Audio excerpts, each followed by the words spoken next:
Today I've brought along one block, and we're going to talk about how versatile a quilt can be by the different ways you can color one single block. I have a diagram here, and it's a block with a few pieces in it, but it's very simple. Each row is 2 squares and 4 half-square triangles. When you do this row, and the bottom 2. In the middle, they put the squares in there, made it one big square, but you could still break it up 4 half-square triangles, and then this is the equivalent of 2 squares. I have the block done here in 2 different shades of blue and a beige. And you can see there's row 1 and row 2. Here's our center square, and then 3 and 4. This block makes a star in the middle, and then it looks like star points around the outside. So it's really, really fun. And what I did was one day I had some scraps left over, and I thought, let's see what we can do with what we have. So I had these 4 fabrics. This was my background, and I had 3 other prints.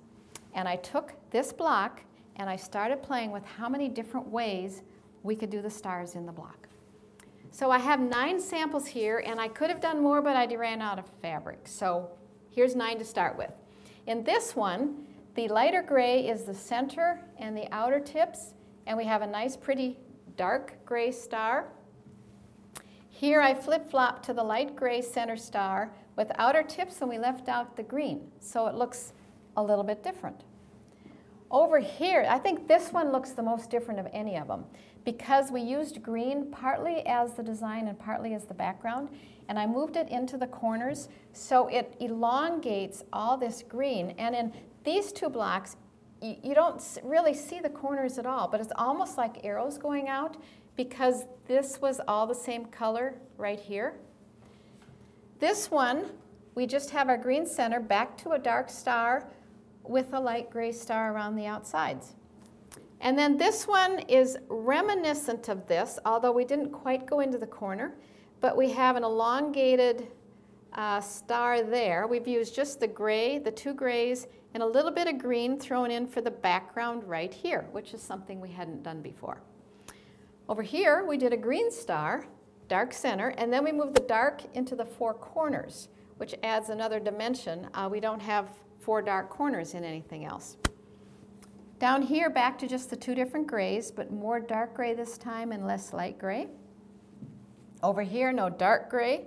And we put the green, and here we took the light gray for the corners, similar to this, but just 2 colors instead of the 3 colors we had there. And then over here, we are back to the darker gray for the outer ones, and then we threw green in as the background right here along the sides, but went back to the white for the corners.